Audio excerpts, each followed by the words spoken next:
새벽 2시, 응급실에서 시어머니가 질러대는 악에 바친 비명이 수화기를 타고 넘어왔다. 이 독한 년, 내가 그러고도 사람이야? 당장 튀어와서 1억 원짜리 병원비 결제 안 해. 나는 조용히 휴대폰을 뒤집어 놓고 와인을 한 잔 따랐다.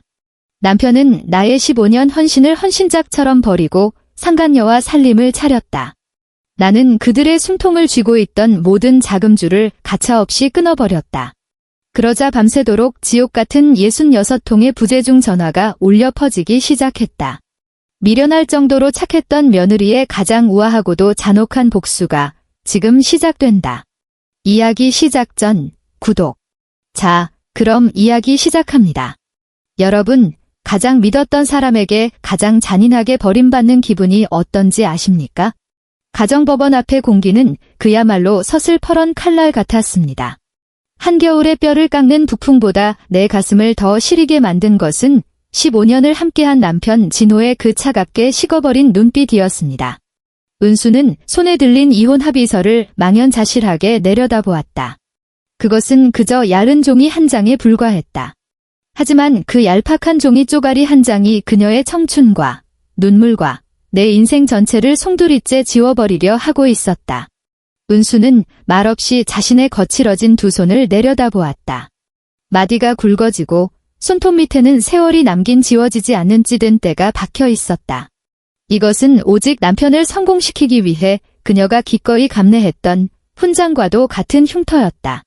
뭘 그렇게 멍청하게 서 있어? 빨리 도장이나 찍고 끝내자. 나 오후에 중요한 재판 있는 거 몰라? 내 앞길에 재라도 뿌리겠다는 거야. 뭐야? 진호의 목소리에는 일말의 미안함조차 묻어나지 않았다. 오히려 하기 싫은 숙제를 빨리 해치우고 싶어 안달난 어린애처럼 짜증만이 가득했다. 은수는 고개를 들어 그 남자를 바라보았다. 아니, 이제는 남편이라고 부를 수도 없는 그저 괴물로 변해버린 한 인간이 서 있었다. 기름기가 번지르르하게 흐르는 얼굴, 맞춤 정장, 손목에서 번쩍이는 명품 시계. 그는 이 모든 것이 과연 누구의 피땀으로 만들어진 것인지 까맣게 잊은 듯했다. 은수는 그가 사법고시를 준비하던 시절 그 좁고 퀴퀴했던 고시원 단칸방을 떠올렸다. 곰팡내가 진동하던 그 방에서 진호는 은수의 손을 부여잡고 눈물을 뚝뚝 흘리며 맹세했었다. 은수야, 나 성공하면 내 손에 물 한 방울 안 묻히게 해줄게. 내가 겪은 이 지긋지긋한 고생 전부 다 보상해줄게. 그러나 그토록 애절하게 맹세했던 인간이 지금은 은수를 헌신짝 취급하고 있었다. 정말 피가 거꾸로 솟을 일이었다. 여보, 정말 이 방법밖에 없는 거야? 우리 15년이야. 당신 고시 공부할 때 내가 식당에서 불판 닦고 새벽에 우유 배달하면서 당신 뒷바라지했던 그 세월들 정말 아무것도 아니야? 당신한테는 그저 지워버리고 싶은 5.1 뿐이야. 은수의 목소리가 미세하게 떨렸다. 목구멍까지 차오르는 억울함을 꾹꾹 눌러 담았지만 진호는 코웃음을 치며 가차없이 그녀의 말을 잘라버렸다. 그놈의 퀴퀴 묵은 옛날 이야기는 대체 언제까지 우려먹을 작정이야? 내가 그동안 당신한테 갖다준 생활비만 해도 보상은 차고 넘치게 했어. 그리고 거울 좀 봐라. 당신, 지금 당신하고 나하고 격이 맞는다고 생각해? 나 대형 로펌 파트너 변호사야? 내가 만나는 사람들, 내가 가는 자리, 당신 같은 부류는 언감생심 꿈도 못 꿀 곳이라고. 사람이라면 주제 파악을 해야지. 언제까지 그 촌스러운 식당 아줌마 꼴로 내 옆에 붙어 있을 건데?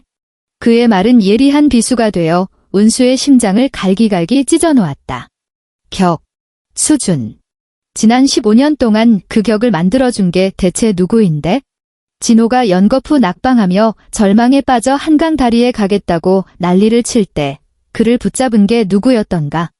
은수는 화덕불에 얼굴이 시뻘겋게 익어가는 것도 모른 채 고기 불판을 닦았고 한겨울 새벽 쩍쩍 갈라지는 손으로 우유를 돌리며 그의 학원비를 마련했다. 그렇게 뼈를 깎아 만들어준 그놈의 격이 이제는 은수를 내쫓는 시퍼런 칼날이 되어 돌아왔다. 바로 그때였다. 진호의 최고급 세단 문이 열리더니 화려한 밍크코트를 걸친 젊은 여자가 내렸다. 그녀가 바로 은수에게 이혼을 종용했던 상간녀 지연이었다. 그녀는 하이힐을 신고 또각또각 걸어와 아주 자연스럽게 진호의 팔짱을 꼈다. 그 뻔뻔한 꼴이 구역질이 날 정도였다. 지연은 은수를 위아래로 훑어보더니 마치 시궁창 냄새라도 맡은 것처럼 코를 찡그렸다. 자기야, 아직 안 끝났어. 나 너무 추워. 차 안에서 기다리느라 지루해 죽는 줄 알았잖아. 호텔 런치 예약 시간 늦겠다. 지연은 은수가 들으라는 듯 콧소리를 잔뜩 내며 진호의 가슴팍에 머리를 비비적거렸다. 그러고는 은수를 향해 비릿한 미소를 지어 보였다. 어머, 언니. 아직도 미련이 남으셨나 봐요. 사람이 너무 질척거리면 그나마 남아있던 정내미마저 다 떨어지는 법이거든요. 변호사님 같은 분 옆에는 당연히 그 품격을 높여줄 여자가 있어야죠. 언니처럼 다 늙고 초라한 여자 말고요. 이제 그만 현실을 받아들이세요. 그게 서로한테 좋은 일 아니겠어요? 그 말을 듣고 진호가 귀엽다는 듯이 웃자 은수의 억장은 무너져 내렸다. 저 다정한 미소는 한때 오직 은수만의 것이었다. 은수의 피땀으로 세운 로펌, 은수의 희생으로 깔아놓은 탄탄대로를 지금 저 여자가 꽃길 걷듯 사뿐사뿐 들여밟고 있었다.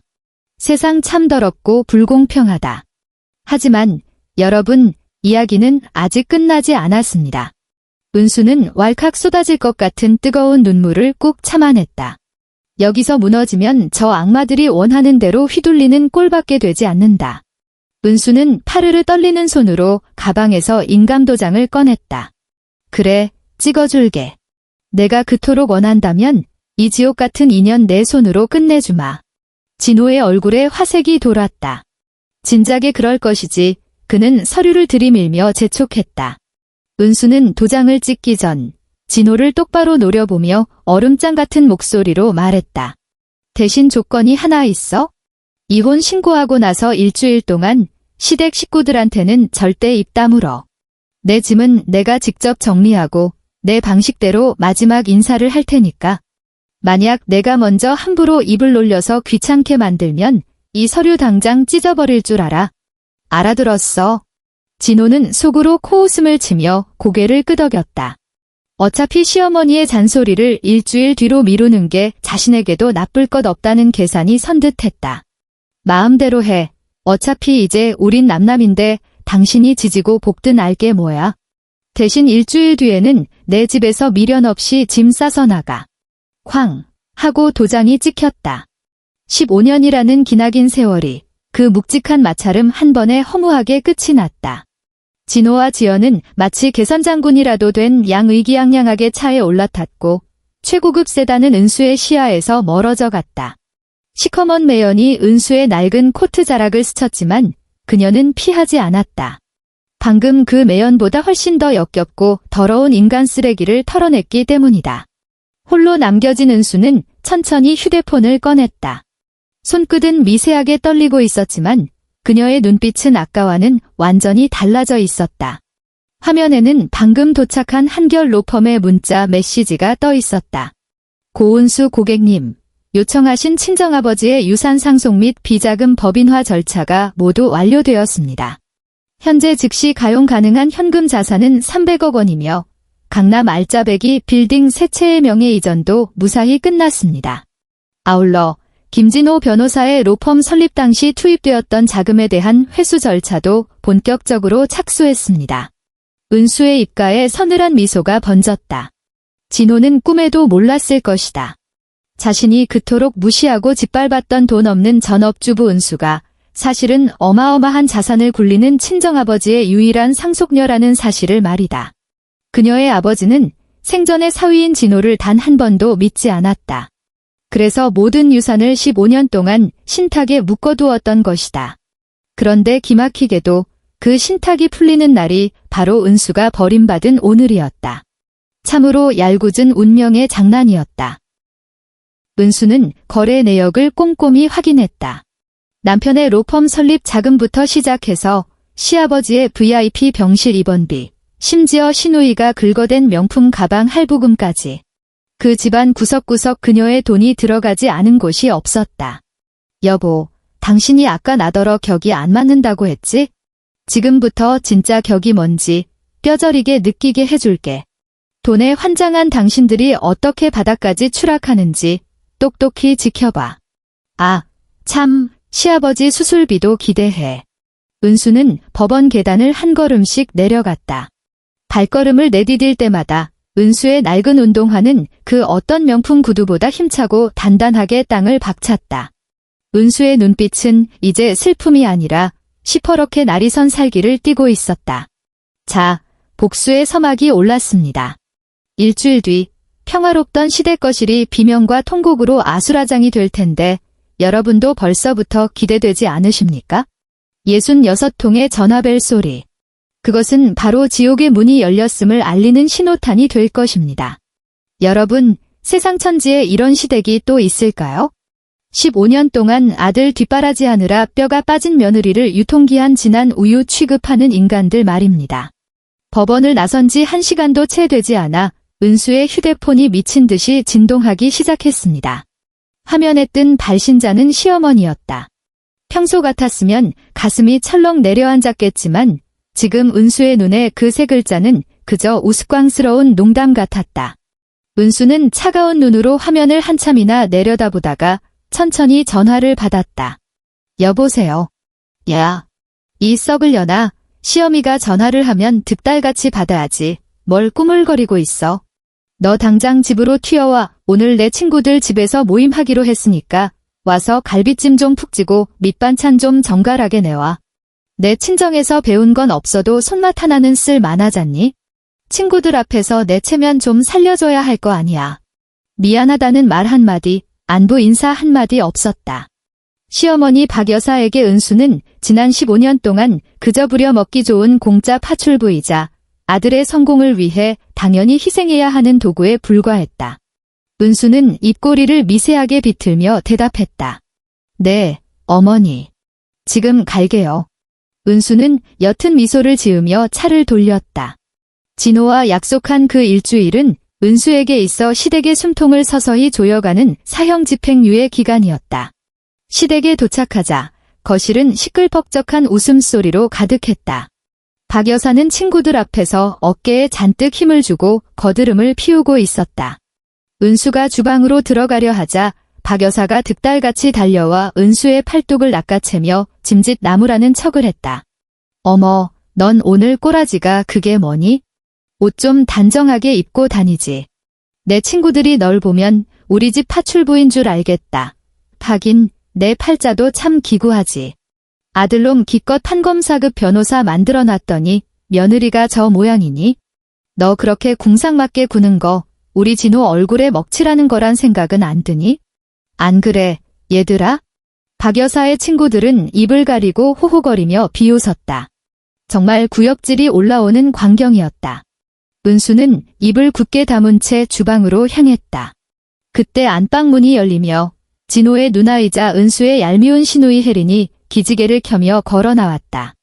가슴팍에 명품 로고가 대문짝만하게 박힌 티셔츠를 입고 거드름을 피우며 나오는 꼴이 가관이었다. 어머, 옳게 왔어. 잘됐다. 이번에 새로 론칭하는 해외 명품 브랜드 패션쇼 VIP 초대권 좀 몇 장 빼와봐. 옳게 친정아버지가 살아계실 때 그쪽으로 아는 분들 많았잖아. 나 이번에 연봉 5억 원 찍으려면 이번 행사가 내 커리어에 엄청 중요하거든. 인맥도 실력인 거 알지? 올케가 힘 좀 써봐. 혜리는 자신이 대단히 성공한 패션 기획자라고 착각하고 살았지만 사실 그녀의 그 화려한 커리어 뒤에는 은수가 알게 모르게 닦아놓은 인맥과 뒷바라지가 있었다. 은수의 아버지가 남긴 인맥들이 은수의 간곡한 부탁으로 혜린을 뒤에서 밀어주고 있었던 것인데 그녀는 그것이 온전히 자신의 실력인 줄 알고 기고만장했던 것이다. 형님, 연봉 5억 원씩이나 받으신다면서 그깟 초대권 한 장 스스로 못 구하시나요? 본인 실력 대단하시다면서요.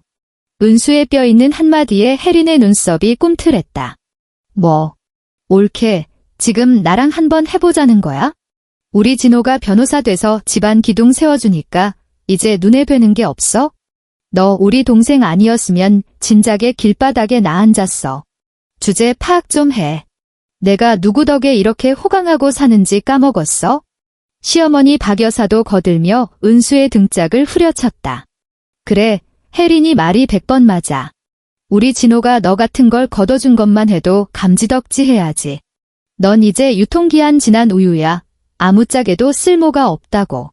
내 쫓기기 전에 알아서 기어. 내가 뭔데 감히 신우이한테 말대꾸야? 이 집안 인간들의 뻔뻔함은 정말 상상을 초월했다. 그때 현관문이 열리며 남편 진호가 들어왔다. 법원에서의 그 차갑고 냉혹했던 모습은 온데간데 없이 부모 앞에서는 세상 둘도 없는 효자 행세를 했다. 왔어. 엄마, 밥 좀 줘요. 나 배고파 죽겠어. 박 여사는 아들을 보자마자 맨발로 뛰어나가 손을 부여잡았다. 아이고, 우리 금쪽 같은 아들. 고생 많았지? 은수가 지금 갈비찜 하고 있으니까 조금만 기다려. 얘야, 고은수. 너 뭐 해? 내 아들 배고프다는데 엉덩이 안 치워? 은수는 조용히 주방에서 나와 식탁 앞에 앉았다. 그러고는 진호를 똑바로 쳐다보며 말했다. 여보, 시아버지 VIP 병실 입원비, 이번 달부터는 당신이 직접 결제해. 내 신용카드 한도는 이제 바닥나서 더 이상은 감당 못하겠어. 밥을 기다리던 진호의 미간이 확 구겨졌다. 뭐? 당신 지금 무슨 소리 하는 거야? 아버지 VIP 병실비가 한두 푼이야? 우리 로펌 이번에 사무실 확장하느라 자금 융통 안 되는 거 알잖아. 갑자기 왜 이래? 옆에 앉아있던 시어머니 박 여사가 숟가락을 탁 내려놓으며 악을 썼다. 야, 너 미쳤어. 내 시아버지 지금 응급실을 오가며 사경을 헤매는 거 안 보여? 쥐꼬리만 한돈 좀 있다고 유세 떠는 거냐? 내 친정아버지가 남긴 돈, 그거 다 우리 진호 뒷바라지하고 우리 집안 건사하라고 남긴 거 아니야? 그 돈으로 시아버지 병원비 내는 게 그렇게 아까워? 이 천벌을 받으련. 친정아버지가 남긴 돈이 진호를 뒷바라지하라고 남긴 거라고? 기가 막혀서 헛웃음이 나올 지경이었다. 아버지는 사위인 진호를 단 한 번도 믿지 않았다. 그래서 유산을 신탁에 묶어두었던 것이다. 어머니, 그 돈은 제 돈이에요. 15년 동안 제가 식당에서 불판 닦고 우유 배달하며 모은 피 같은 돈, 이 집안에 다 쏟아부었어요. 시아버지 병원비만 한 달에 1,000만 원이 넘어요. 저도 이제 한계예요. 제 할도리는 차고 넘치게 했다고 생각해요. 진호가 다가와 은수의 어깨를 거칠게 움켜쥐었다. 그의 눈에는 이혼 신고가 마무리되기 전에 은수에게서 단돈 10원이라도 더 뜯어내려는 탐욕이 번뜩이고 있었다. 너 오늘 왜 이래? 엄마 친구분들 다 계신 데서 내 망신 주고 싶어? 일단 내가 결제해. 나중에 내가 갚을 테니까, 알았어? 좋은 말 할 때 들어. 하지만 은수는 아주 천천히, 그리고 단호하게 그의 손을 뿌리쳤다. 여보, 나 오늘 병원 가서 자동 결제 걸려있던 거 싹 다 해지하고 왔어. 병원 측에도 분명히 말해뒀어. 앞으로 보호자 비용 청구는 아들인 당신이나 어머니가 직접 하실 거라고. 내 카드는 이제 단돈 1원도 안 긁혀. 거실에는 찬물을 끼얹은 듯 무거운 정적이 감돌았다. 박 여사가 뒷목을 잡고 악을 쓰며 달려들었다. 이 호로잡년. 내가 그러고도 사람이야? 시아버지 목숨줄을 담보로 장난을 쳐? 당장 병원 가서 결제하고 오지 못해. 신우이 혜린도 얼굴이 시뻘겋게 달아올라 소리를 질렀다. 올케 미쳤어. 나 이번 달에 극은 명품 가방 카드값도 펑크나게 생겼는데 올케가 병원비 안 내면 엄마가 나한테 손 벌릴 거 아니야. 나 사회적 지위가 있는 사람이야. 당장 가서 해결해. 감히 우리 집안을 풍비박산 내려고 들어? 진호는 당혹감과 분노로 얼굴이 파랗게 질렸다. 그는 은수의 귓가에 대고 낮게 으르렁거렸다. 너 미쳤어. 우리 약속했잖아. 일주일 동안 조용히 넘어가기로. 지금 이게 무슨 짓이야? 내 체면 다 구길 작정이야? 은수는 진호의 시선을 피하지 않고 똑바로 마주보았다. 그러고는 오직 진호의 귀에만 들리도록 서늘하게 속삭였다. 여보, 이혼한다는 사실을 입 밖으로 내지 말자는 거였지. 내 피 같은 돈을 계속 당신네 식구들 아가리에 쳐넣어 주겠다는 약속은 아니었잖아. 당신 그 잘난 로펌 지분 지키느라 바쁘다며? 시아버지 병원비 같은 건 당연히 잘 나가는 효자 아들인 당신이 알아서 구해야지. 안 그래? 진호의 동공이 미친 듯이 흔들렸다. 은수는 그를 벌레 보듯 밀쳐내고 가방을 챙겨 일어섰다. 어머니, 갈비찜은 푹 쪄놨으니 친구분들과 맛있게 드세요. 아, 참, 형님. 아까 말씀하신 패션쇼 초대권 말이에요. 제가 안 구해드리는 게 아니라 그쪽에서 먼저 연락이 왔더라고요. 형님은 이미 블랙리스트에 올라갔다고요. 그동안 제 이름 팔아서 여기저기 갑질하고 다니신 거 이제 청구서 날아올 때가 된 거죠. 뭐? 블랙리스트. 야, 고은수. 너 거기 안 서? 내가 뭔데 나한테 이따위로 굴어. 혜린의 발악하는 소리가 등 뒤에서 들려왔지만 은수는 뒤도 돌아보지 않았다. 현관문을 열고 나서자 등 뒤로 박 여사의 악에 바친 비명이 쏟아졌다. 저 독한 년. 내 아들이 판검사급 변호사가 되니까 배가 아파서 저 지랄을 떠는 거야. 진호야, 당장 저 년이랑 이혼해버려. 저딴 년 우리 집안에 필요 없어. 당장 내쫓아. 은수는 차에 올라타 운전대를 꽉 쥐었다. 창밖으로 보이는 시댁의 화려한 샹들리에 불빛이 지금은 그저 우스꽝스러울 뿐이었다. 은수는 휴대폰을 꺼내 블랙리스트와 지원 해지 명단을 확인했다. 시아버지 병원의 결제 담당자, 신우이 혜린의 회사에 투자했던 투자자들, 그리고 진호의 로펌에 자금을 대주던 신탁 자산관리인까지 모두 포함되어 있었다. 은수는 조용히 화면에 모두 해지 버튼을 눌렀다. 이제 겨우 시작일 뿐이야. 내일 아침 병원에서 걸려오는 전화 한 통에 당신들의 그 알량하고 거짓된 천국이 어떻게 무너져 내리는지 똑똑히 지켜봐. 은수는 가속 페달을 밟았다. 15년 만에 처음으로 뼛속까지 시리도록 달콤한 자유를 맛보는 순간이었다. 룸미러로 뒤돌아보니 시댁 거실 창문을 열어젖히고 길길이 날뛰는 혜린과 박 여사의 실루엣이 아주 작고 초라하게 보였다. 은수는 마음속으로 그들을 향해 서늘한 작별 인사를 건넸다. 폭풍전야라는 말이 있습니다. 은수에게 있어 그날 아침은 그녀의 평생에 단 한 번도 누려보지 못한 완벽한 고요와 평화였습니다. 은수는 자신이 가장 좋아하는 원두를 아주 천천히 갈아 커피를 내렸다. 거실 통유리창을 넘어 들어오는 아침 햇살이 너무나도 따스해서 그녀는 문득 자신이 지난 세월 동안 얼마나 춥고 어두운 심연 속에서 버텨왔는지를 깨달았다. 그러나 은수의 평화로움과는 정반대로 서울 시내 한 대학병원의 VIP 병동은 이른 아침부터 발칵 뒤집혀 있었다. 병원 원무과 직원이 사무적이고 냉혹한 목소리로 진호에게 전화를 걸었다. 김진호 변호사님 맞으십니까? 여기 원무과입니다. 환자분 보호자로 등록되어 있던 고은수님께서 어제부로 모든 결제 수단을 해지하셨습니다. 현재 수술 선수금과 지난주 병실 사용료, 그리고 오늘 예정된 긴급 심장 수술 비용을 포함해 총 1억 2천만 원이 미납된 상태입니다. 1시간 내로 미납금이 결제되지 않으면 수술은 전면 취소되며 환자분은 일반 병동으로 강제 퇴실 조치됩니다. 단잠을 자다 전화를 받은 진호는 자신의 귀를 의심했다. 지금 뭐라고 하셨습니까? 1억 2천만 원이요? 아니, 은수가, 아니 제 아내가 그럴 리가 없는데요.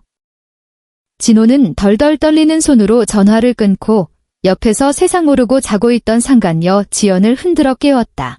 그러나 평소에는 화려한 밍크 코트를 걸치고 재벌가 딸 행세를 하던 지연은 돈 이야기가 나오자마자 안면을 싹 바꾸며 돌아누웠다. 자기야, 나 지금 머리 아파. 그리고 자기 알잖아? 내 돈은 전부 신탁에 묶여 있어서 마음대로 못 빼는 거 자기 잘나가는 변호사라며? 그깟 1억 2천도 없어? 진호는 그제야 뼈저리게 깨달았다. 자신이 굳게 믿었던 그 새롭고 고귀한 사랑이라는 것이 사실은 은수의 돈 위에 아슬아슬하게 지어진 신기루에 불과했다는 것을. 같은 시각, 시댁 거실은 그야말로 초상집이었다. 시어머니 박 여사는 머리에 흰띠를 두르고 거실 바닥을 뒹굴며 통곡했고 신우이 혜리는 방구석에 틀어박혀 계산기만 두드리고 있었다. 뭐라고? 진호야, 그 독한 년이 진짜 돈줄을 다 끊어버렸다고? 내 애비 지금 당장 수술 못 받으면 죽어. 내가 어떻게 좀 해봐. 당장 그년 머리채라도 끌고 와. 경찰에 신고라도 하란 말이야. 박 여사의 악다구니에 진호는 미칠 노릇이라며 머리를 쥐어뜯었다. 엄마, 경찰이 무슨 소용이에요? 은수가 자기 돈 안 쓰겠다는데 법적으로 무슨 죄가 성립되냐고요. 일단 우리 집 돈부터 긁어 모아봐요. 엄마 통장에 돈 있잖아요. 그 말에 박 여사의 눈동자가 휘둥그레졌다. 뭐? 내 통장. 그거 내 노후 자금이야. 그리고 혜린이 너 연봉 5억 원이라며? 내가 돈 좀 내놔봐. 내 애비 목숨이 오늘내일하게 생겼잖아. 혜린이 사색이 된 얼굴로 방문을 열고 나왔다. 엄마, 내가 연봉 5억 원이라고 그게 다 내 통장에 꽂히는 줄 알아? 세금 떼고 품위 유지비로 쓰면 남는 것도 없어. 지난달에 극은 명품백 할부금만 한 달에 1,000만 원이야. 나 지금 통장에 200만 원도 없다고. 옳게 미친 거 아니야? 갑자기 왜 저러는데? 평소엔 찍소리 안 하고 다 결제했잖아. 혜리는 당장 자기 아버지가 죽어가는 것보다 카드값이 연체되어 명품 브랜드 블랙리스트에 오르는 것을 더 끔찍하게 걱정하고 있었다. 참으로 구제불능인 인간들이었다. 그들은 지난 15년 동안 은수가 새벽잇을 맞으며 우유를 돌리고 뜨거운 불판을 닦아 모은 피 같은 돈을 하늘에서 뚝 떨어지는 공짜 눈먼 돈으로 여겨왔던 것이다. 안 되겠다. 은수한테 전화해. 빌든 윽박지르든 어떻게든 결제부터 하라고 해. 걔 마음 약해서 시아버지 당장 죽는다고 하면 득달같이 달려올 애야. 진호는 지푸라기라도 잡는 심정으로 은수에게 전화를 걸었다. 그러나 또르르 하는 연결음만 허무하게 울릴 뿐 은수는 전화를 받지 않았다. 1번, 2번, 5번. 진호의 손바닥은 식은 땀으로 흥건해졌다. 같은 시각 은수는 한남동의 탁 트인 전망을 자랑하는 고급 카페에서 브런치를 즐기고 있었다. 테이블 위에 휴대폰이 쉴 새 없이 진동했고 화면에는 진호, 시어머니, 혜린의 이름이 번갈아가며 미친 듯이 깜빡거렸다. 은수는 그 요란한 진동 소리를 마치 경쾌한 클래식 음악처럼 여유롭게 감상했다. 여보, 이제 당신도 뼈저리게 느끼겠지? 당신이 촌스럽다고 무시했던 그 식당 아줌마 아내의 돈이 없으면 당신의 그 잘난 품격도 시아버지의 목숨값도 결국 휴지 조각 한 장만도 못하다는 걸. 전화는 멈출 줄을 몰랐다. 이내 시어머니 박 여사가 악에 바친 저주 문자를 쏟아내기 시작했다. 천벌을 받으련 내가 그러고도 인간이냐며 당장 병원으로 튀어오라는 내용이었다. 안 오면 친정 부모 묘를 파헤쳐 버리겠다는 끔찍한 폭언과 함께 시누이 혜린도 제발 정신 좀 차리라며 우리는 가족 아니냐고 일단 사람부터 살리고 보자는 문자를 보내왔다. 자기 이번 달 카드값 막아야 한다는 어이없는 징징거림도 빼놓지 않았다. 은수는 시어머니의 그 인면수심의 문자를 보고도 눈썹 하나 까딱하지 않았다. 오히려 그 모든 문자를 꼼꼼히 캡처하여 변호사에게 전송했다. 협박 및 모욕죄로 고소할 완벽한 증거 자료였다. 은수는 아주 여유롭게 에그 타르트를 한 입 베어 물고는 시어머니에게 딱 한 줄의 답장을 보냈다. 어머니, 효도는 셀프입니다. 잘나가는 변호사 아들 두셨으면서 1억 원도 없으신가요? 저는 이제 남인이 더 이상 연락하지 마세요. 이 문자를 받은 시댁은 그야말로 초토화가 되었다. 박 여사는 거품을 물고 뒷목을 잡으며 쓰러졌고 혜리는 명품 매장에서 블랙리스트로 등록되었다는 전화를 받고 비명을 질러댔다. 뭐라고요? 제가 블랙리스트라고요? 말도 안 돼. 내가 그동안 거기다 쏟아부은 돈이 얼만데. 혜린이 그토록 자랑하던 연봉 5억 원의 실체가 사실은 은수의 인맥과 어둠의 지원금으로 아슬아슬하게 유지되던 모래성이라는 사실이 낱낱이 까발려지고 있었다. 진호는 실성한 사람처럼 병원 복도를 뛰어다녔다. 동료 변호사들에게 전화를 걸어 돈을 빌려달라고 애걸복걸했지만 이미 은수가 손을 써둔 탓에 아무도 진호의 전화를 받지 않았다. 대형 로펌 파트너 변호사 김진호의 신용은 이미 시궁창에 처박힌 지 오래였다. 병원 원무관은 결국 최후 통첩을 날렸다. 보호자님, 수술은 최종 취소되었습니다. 환자분은 당장 퇴원하시거나 다인실로 이동하셔야 합니다. 미납금에 대해서는 법적 조치를 취하겠습니다. 은수의 휴대폰 화면에 찍힌 부재중 전화 횟수는 삽시간에 30통을 넘어 50통을 향해 치솟고 있었다. 진호는 비굴함이 뚝뚝 묻어나는 음성 메시지를 남기기 시작했다. 제발 살려달라고, 자기가 다 잘못했다고, 이혼 이야기는 없던 일로 하자며 싹싹 비는 내용이었다. 당신 없이는 못 산다고, 제발 아버지 목숨만 살려달라는 애끓는 호소였다. 은수는 그 비굴하고 찌질한 목소리를 들으며 차갑게 비웃었다. 그녀는 15년 전의 어느 날을 떠올렸다. 은수가 첫 아이를 유산하고 병원비가 없어 병실 구석에서 숨죽여 울고 있을 때 진호는 술에 잔뜩 취해 들어와서는 애 지워진 게 무슨 대수라고 유난이냐며 피곤해 죽겠다며 코를 골며 골아떨어졌었다. 그때 은수가 뼛속 깊이 느꼈던 그 처절한 고독과 절망을 이제 그들이 똑같이 맛볼 차례였다. 전화벨 소리는 끊이지 않았다. 시어머니의 통곡, 시누이의 발작, 남편의 비굴한 구걸. 이 모든 것이 뒤섞인 소음은 은수에게 있어 세상에서 가장 통쾌하고 짜릿한 교향곡 연주처럼 들렸다. 은수는 마지막 남은 커피를 우아하게 마시고 자리에서 일어났다. 그러고는 휴대폰을 가방 깊숙한 곳에 집어넣었다. 오늘 밤 그들은 뜬 눈으로 밤을 지새우며 지옥 같은 공포 속에서 오직 고은수의 이름만 목 놓아 부르게 될 것이다. 결국 우려했던 사태가 터지고 말았다. 대학병원 원무관은 단 한 치의 양보도 없었다.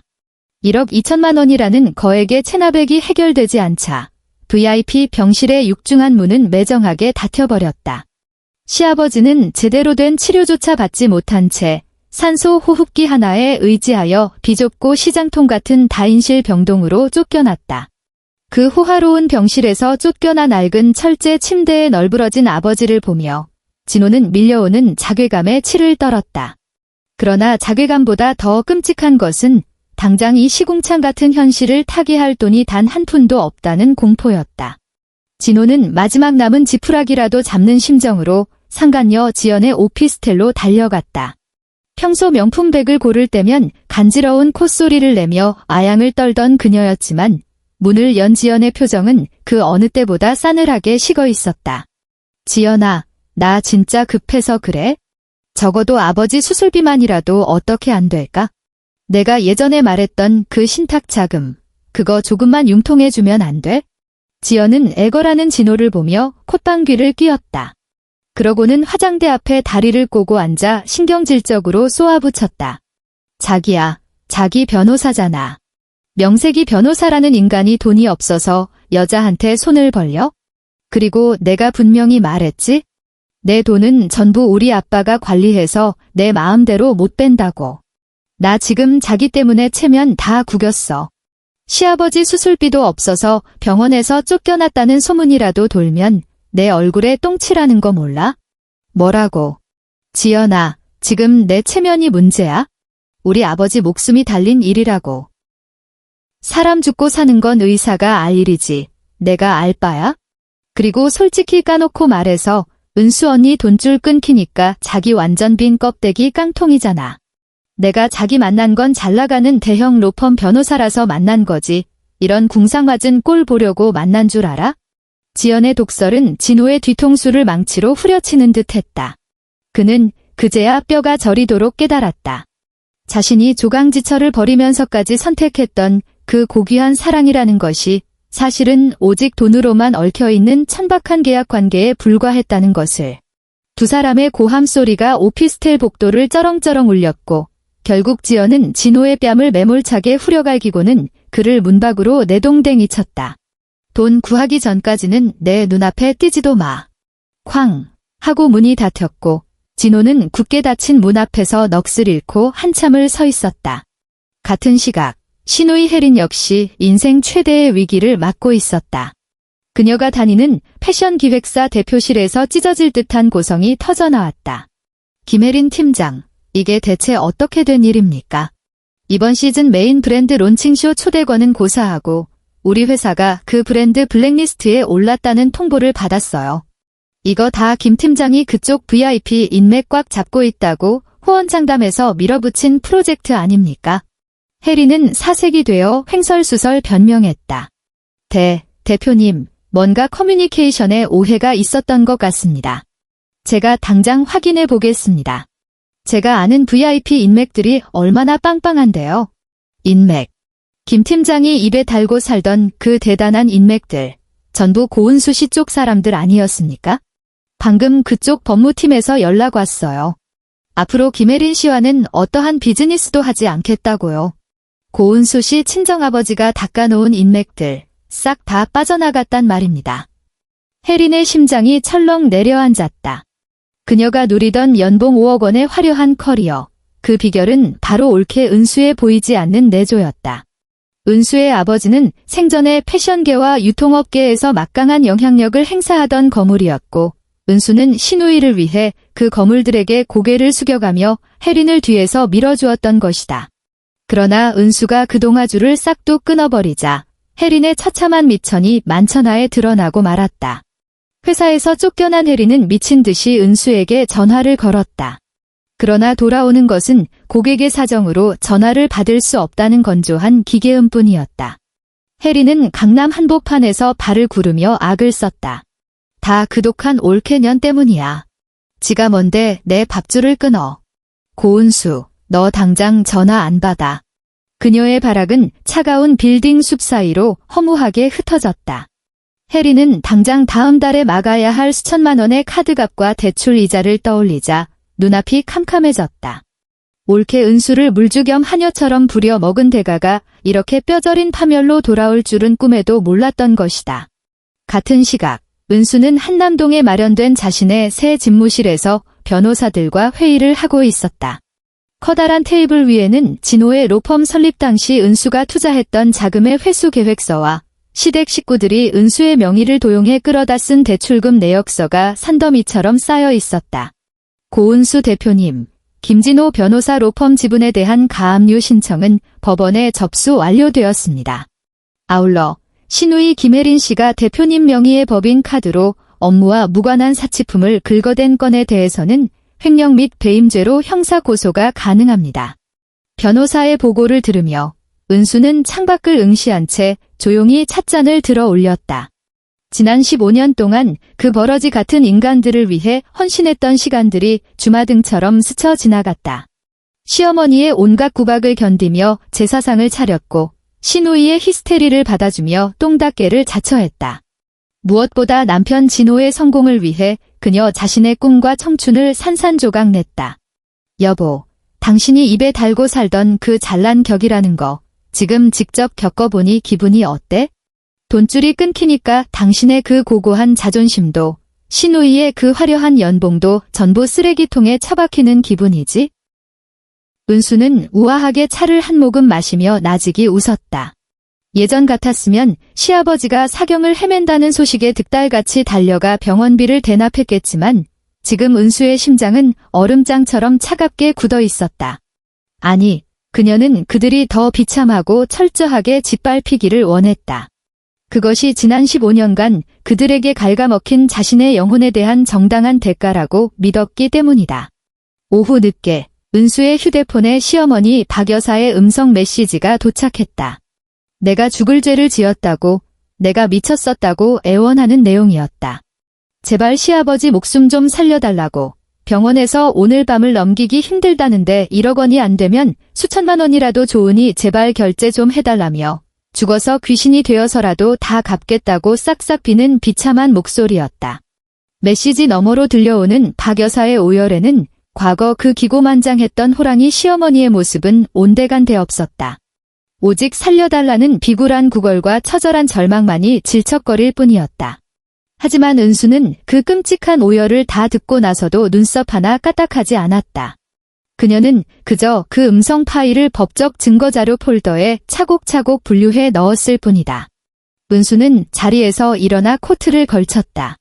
자, 이제 다음 순서를 진행할 차례다. 진호가 상간녀 지연과 뻔뻔하게 새살림을 차리려 했던 그 고급 펜트하우스. 진호는 아직 꿈에도 모르고 있었다. 그 펜트하우스의 전세금 역시 은수가 운영하는 비자금 법인의 돈으로 지불되었다는 사실을 말이다. 자, 이제 당신들이 그토록 꿈꾸던 화려한 스위트홈에서 길바닥으로 나앉을 시간이야. 은수는 사무실 문을 열고 당당하게 걸어 나갔다. 붉게 물든 저녁 노을이 그녀의 등 뒤로 길고 짙은 그림자를 드리웠다. 시댁 식구들이 처절한 무간지옥 속에서 허우적거리는 동안 은수는 마침내 온전한 자신만의 진짜 인생을 향해 눈부신 발걸음을 내디뎠다. 강남 한복판, 진호가 상간녀 지연과 달콤한 미래를 꿈꾸며 계약했던 80평짜리 최고급 펜트하우스. 진호는 이곳만큼은 자신을 지켜줄 마지막 성역이라고 굳게 믿고 있었다. 로펌 자금이 동결되고 아버지가 시장통 같은 다인실로 쫓겨났어도 이 아파트만큼은 자신의 명의로 되어 있으니 그 어떤 위협으로부터도 안전한 피난처라고 여겼던 것이다. 그러나 인생은 참으로 기막힌 반전의 연속이었다. 어느 날 아침, 며칠째 씻지도 못해 떡진 머리를 쥐어뜯으며 거실에 널브러져 있던 진호의 귓가에 미친 듯한 초인종 소리가 울려 퍼졌다. 덜덜 떨며 현관문을 열자 검은 양복을 입은 건장한 사내들과 법원 집행관들이 들이닥쳤다.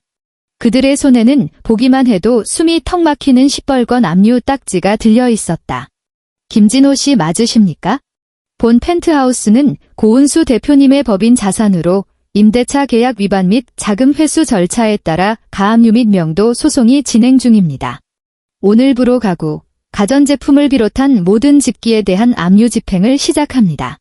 진호는 그제야 번쩍 정신이 들었다. 지금 무슨 소리 하는 겁니까? 이 아파트 전세금 15억 원은 내가 낸 돈이라고요. 내 돈이란 말입니다. 그러나 집행관이 들이민 서류는 피도 눈물도 없이 냉혹했다. 15억 원의 자금 출처. 그것은 진호의 주머니에서 나온 것이 아니라 은수가 은밀하게 굴리던 비공개 법인의 자금이었다. 진호는 여태껏 이 아파트가 자기가 뼈 빠지게 벌어서 얻은 전셋집인 줄 알았건만 사실은 은수가 남편 길을 살려주겠다며 법인 돈으로 몰래 지원해 주었던 것이다. 사내들이 거실 한가운데 놓인 이탈리아제 최고급 소파와 지연이 그토록 자랑하던 수천만 원짜리 오디오 세트에 시뻘건 딱지를 덕지덕지 붙이기 시작하자 안방에서 자고 있던 지연이 기겁을 하며 뛰쳐나왔다. 자기야, 이거 대체 무슨 일이야? 왜 내 명품 화장대에 이딴 흉측한 걸 붙여? 당신 미쳤어. 지연의 날카로운 비명에 진호는 고개를 푹 숙였다. 더 이상 숨길래야 숨길 수가 없었다. 지연아, 사실 이 집 은수가 법인 돈으로 융통해 준 거야. 내 명의가 아니었어. 그 말이 떨어지기가 무섭게 지연의 눈빛이 독사처럼 변했다. 어머, 그럼 이 집이 자기 집이 아니었다고? 당신 여태껏 나 속인 거야? 나더러 이딴 빨간 딱지 붙은 거지 같은 집 구석에서 살라고 이혼하자고 한 거야? 지연은 그 자리에서 명품 백몇 개를 낚아채더니 뒤도 돌아보지 않고 현관으로 돌진했다.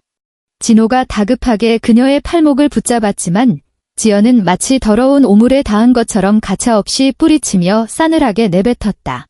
이봐요. 김진호 씨, 당신 고은수 언니 돈 없으면 그냥 빈 껍데기 깡통이잖아.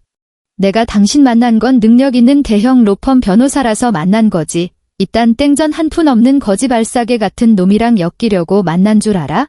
다신 내 인생에 질척거리지 마. 쾅 하고 현관문이 부서져라 닫혔고 진호의 알량했던 새 출발도 그 소리와 함께 산산조각이 났다. 참으로 허무한 결말이었다. 15년의 헌신적인 조강지처를 버리고 선택한 그 대단한 사랑의 유통기한은 고작 수억 원짜리 전세금 앞에 얄팍하게 바스러지고 말았다. 같은 시각, 시댁 거실은 그야말로 초상집의 절정을 달리고 있었다. 시누이 혜리는 미친 사람처럼 방 안의 명품백들을 거실 바닥에 다 쏟아붓고는 바닥을 치며 오열했다. 엄마, 내 카드 다 정지됐어. 나 오늘 백화점 갔다가 사람들 다 보는 앞에서 개망신당했다고. 대체 올케가 무슨 짓을 꾸민 거야? 왜 내 돈줄을 다 말려버리냐고. 박 여사는 혜린의 등짝을 내리치며 함께 짐승처럼 울부짖었다. 진호 그놈은 전화도 안 받고 내 애비는 병원 복도로 쫓겨나서 숨 넘어가게 생겼다. 아이고, 내 팔자야. 우리가 어쩌다 저딴 독사를 집안에 들여서 이 사달이 났노. 혜린아, 너 연봉 5억 원이라며? 내 가방이라도 팔아서 돈 좀 마련해봐.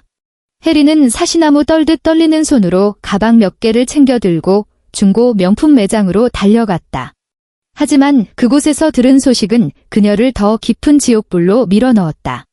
고객님, 이 가방들은 전부 고은수님 명의로 결제된 건데 현재 작물로 도난 신고가 접수되어 있습니다. 저희 쪽에서는 매입이 불가능하고요. 오히려 고객님께서 경찰서 조사를 받으셔야 할 것 같습니다. 알고 보니 은수가 혜린에게 사주었던 명품 가방과 옷들은 모두 결제 내역을 증거로 부당이득 반환 청구 소송이 걸려 있었다. 혜린이 그토록 콧대를 높이던 연봉 5억 원의 커리어 우먼이라는 허세가 사실은 올케의 지갑에서 나온 것이라는 그 알량한 실체가 백일하에 까발려진 것이다. 그날 오후 물에 빠진 생쥐꼴이 된 진호가 은수의 집무실 건물 앞으로 찾아왔다. 은수는 통유리창 너머로 길바닥에 무릎을 꿇고 있는 진호를 싸늘하게 내려다보았다. 그녀는 15년 전 친정아버지가 돌아가셨을 때 진호가 상주 노릇을 하며 은수의 손을 부여잡고 은수야, 내가 평생 내 울타리가 되어줄게 라고 짓거렸던 그 역겨운 위선을 떠올렸다. 은수는 천천히 1층으로 내려가 진호 앞에 섰다. 진호는 은수의 구두코를 부여잡고 눈물 콧물을 쏟아내며 매달렸다. 여보, 내가 잘못했어. 내가 잠깐 미쳤었나 봐. 그 펜트하우스. 제발 압류만은 풀어줘. 우리 아버지 지금 저 지경인데 당장 오갈 데가 없잖아. 당신도 우리 아버지 좋아했잖아. 제발 나한테 기회를 한 번만 더 줘. 은수는 진호의 손을 벌레 떼어내듯 매몰차게 뿌리쳤다. 그러고는 허리를 굽혀 그의 귓가에 대고 낮게 속삭였다. 여보, 당신이 그랬지? 우리는 서로 격이 안 맞는다고. 지금 당신 꼬라지를 좀 봐. 비에 쫄딱 젖어서 길바닥에 꿇어앉은 당신하고 현금 자산만 300억 원을 굴리는 나 확실히 우리가 이제는 격이 안 맞긴 하네. 안 그래? 은수야, 제발. 얘 진호가 애원했지만 은수는 말을 이었다. 아, 참, 당신 누나. 아니, 형님 말이야. 연봉 5억 원이라더니 지금 카드값도 못 막아서 제3금융권 대부업체들 기웃거린다며? 내가 그동안 형님 품위 유지하라고 대줬던 돈들 싹 다 횡령죄로 고소해놨어. 조만간 경찰서에서 출석 요구서 날아갈 거야. 진호의 얼굴이 하얗게 질렸다. 은수는 자비 없이 말을 이어나갔다. 당신이 헌신짝처럼 버린 건 그냥 순진한 마누라 하나가 아니라 당신네 집안 전체의 숨통이었어. 당신이 그 상간녀랑 호텔에서 뒹굴며 시덕거릴 때 나는 당신 아버지 병원비 결제해주고 서류 준비해서 당신 누나 밥줄 끊어놓을 계획을 세우고 있었지. 어때? 당신이 그토록 꿈꾸던 그 고귀한 사랑 노름 아주 달콤했어? 은수는 미련 없이 뒤돌아 빌딩 안으로 걸어 들어갔다. 등 뒤에서 진호가 짐승처럼 울부짖으며 악을 썼지만 은수는 단 한 번도 뒤를 돌아보지 않았다. 그날 밤 빨간 딱지가 덕지덕지 붙은 거실에 둘러앉은 시댁 식구들은 서로를 물어뜯으며 난장판을 벌였다. 박 여사가 혜린의 머리채를 휘어잡으며 악을 썼다. 이 썩을 년아. 평소에 옳게 비위 좀 잘 맞추지 그랬어. 혜린도 지지 않고 악다구니를 썼다. 엄마가 더 심했잖아. 올케를 식모 부리듯 쥐잡듯이 잡은 게 누군데. 그 아수라장 한가운데서 진호의 휴대폰이 울렸다. 병원이었다. 보호자님, 환자분께서 지금 위독하십니다. 당장 오셔야 할 것 같습니다. 아, 그리고 미납금 1억 2천만 원이 결제되지 않으면 장례식장 이용도 제한되니 참고하시기 바랍니다. 진호의 손에서 휴대폰이 툭 떨어졌다. 돈이 없었다. 아버지의 마지막 가는 길조차 배웅할 수 없는 처지였다. 은수가 예고했던 지옥 같은 일주일은 이제 겨우 사흘째를 맞고 있었다. 가장 끔찍한 사실은 은수가 남은 나흘을 위해 준비한 진짜 복수의 칼날은 아직 칼집에서 뽑히지도 않았다는 것이었다. 결국 시아버지는 싸늘한 다인실의 낡은 철제 침대 위에서 쓸쓸히 숨을 거두고 말았다. VIP 병실에서 황제처럼 군림하며 큰소리치던 노인이었건만 임종의 순간 그를 지킨 것은 눈물 어린 애도가 아니었다. 당장 1억 원을 어디서 구하냐며 서로를 헐뜯는 아들과 딸, 그리고 아내의 악다구니뿐이었다. 참으로 비참하고 초라한 죽음이었다. 하지만 지옥은 이제부터가 진짜였다. 병원 측의 태도는 완강했다. 미납된 수술비와 입원비 1억 2천만 원이 완납되지 않으면 시신을 장례식장으로 안치할 수 없다고 통보해왔다. 진호는 실성한 사람처럼 동료 변호사들에게 전화를 돌렸지만 은수가 이미 로펌 자산이 가압류되었다는 소문을 바닥에 쫙 깔아둔 상태였다. 김 변호사, 미안하네. 우리 쪽도 지금 자금 사정이 좀 꼬여서 말이야. 돌아오는 것은 차디찬 거절뿐이었다. 결국 박 여사가 장롱 깊숙이 숨겨두었던 비상금과 폐물들, 그리고 혜린이 몰래 빼돌렸던 명품 시계 몇 개를 헐갑에 전당포에 넘기고 나서야 간신히 시신을 장례식장으로 옮길 수 있었다. 그러나 그곳에서도 굴욕은 계속되었다. 장례식장 입구의 전광판에는 변호사 김진호 부친상이라는 글자가 번듯하게 떠 있었지만 조의금은커녕 장례식장 직원들이 수시로 들락거리며 식대와 빈소 대여료를 선결제하라고 독촉을 해댔다. 바로 그때였다. 짓누르듯 무거운 장례식장의 공기를 가르고 또각또각 소름 끼치도록 일정한 하이힐 소리가 울려 퍼졌다. 은수였다. 그녀는 칙칙한 검은색 상복 대신 눈이 시리도록 화사한 순백의 투피스 정장을 입고 나타났다. 그녀의 손에 들린 것은 하얀 국화꽃이 아니라 누런 서류 봉투였다. 얘야, 고은수. 내가 여기가 어디라고 뻔뻔하게 기어들어와. 우리 영감이 누구 때문에 죽었는데 내가 감히 그딴 옷을 처입고 나타나. 박 여사가 은수의 머리채를 쥐어뜯으려 달려들었지만 은수 곁을 지키던 건장한 경호원들이 가볍게 그녀를 제압했다. 은수는 표정 하나 변하지 않고 영정 사진 앞에 섰다. 그녀는 절을 하는 대신 사진을 똑바로 응시하며 얼음장 같은 목소리로 내뱉었다. 아버님, 마지막 가시는 길도 제 돈으로 호강하고 싶으셨어요? 제가 쥐어드린 용돈으로 두 집 살림하시면서 그 집 아들 유학비까지 대주신 거 어머님은 아직 모르고 계시죠? 은수의 폭탄 발언에 장례식장은 찬물을 끼얹은 듯 정막에 휩싸였다. 박 여사의 동공이 경련을 일으키듯 파르르 떨렸다. 뭐? 너 지금 그게 무슨 소리야? 두 집 살림이라니. 우리 영감이 그럴 리가. 은수는 대답 대신 들고 있던 서류 봉투를 박 여사의 발밑에 툭 던졌다. 제가 예전에 아버님 병원비로 드렸던 돈이 어디로 줄줄 샜는지 뒷조사 좀 해봤거든요. 어머님이 하늘처럼 믿고 떠받들던 남편분도 사실은 어머님 뒤통수를 치고 계셨네요. 이 집안 남자들은 하나같이 배신이 종특인가 봐요. 은수의 폭로는 거기서 멈추지 않았다. 그녀는 고개를 돌려 구석에 페인처럼 찌그러져 있는 진호를 바라보았다. 진호는 불과 며칠 새에 10년은 늙어버린 듯했다. 여보, 당신 로펌 말이야. 오늘 아침에 대한변호사협회 징계위원회에 정식으로 회부됐어. 당신이 내 법인 자금을 개인 용도로 횡령한 증거 자료들, 그리고 법인 카드로 그 상간녀 지연이한테 명품백 사다 바친 내역까지 싹 다 넘겼거든. 당신 변호사 자격증, 정지가 아니라 아예 영구 박탈될 거야. 이제 당신의 그 고귀한 격은 감방에 들어가서 교도소 동기들한테나 찾아보라고. 진호가 짐승처럼 울부짖으며 은수에게 달려들었다. 너, 내가 어떻게 나한테 이럴 수가 있어? 우리 15년이야. 내가 죽어야 속이 시원하겠어. 은수는 눈 하나 깜짝하지 않고 진호의 뺨을 매몰차게 올려붙였다. 짝! 하는 파열음이 텅 빈 빈소를 쩌렁쩌렁 울렸다. 15년. 내가 뼈 빠지게 청춘을 갖다 바칠 때 넌 상간녀랑 호텔방 잡고 뒹굴며 내 등에 칼을 꽂았지. 내가 피눈물을 흘릴 때 넌 희희낙낙했잖아. 기억 안 나? 좋아, 이제 내 차례야. 내가 평생을 바쳐 뽐내던 그 알량한 명예, 돈, 지위. 내 손으로 아주 갈기갈기 찢어 발겨줄게. 이 모든 참상을 지켜보던 시누이 혜린이 사시나무 떨듯 떨며 입을 열었다. 옳게 아니, 은수야. 그래도 초상집에서 이러는 건 아니잖아.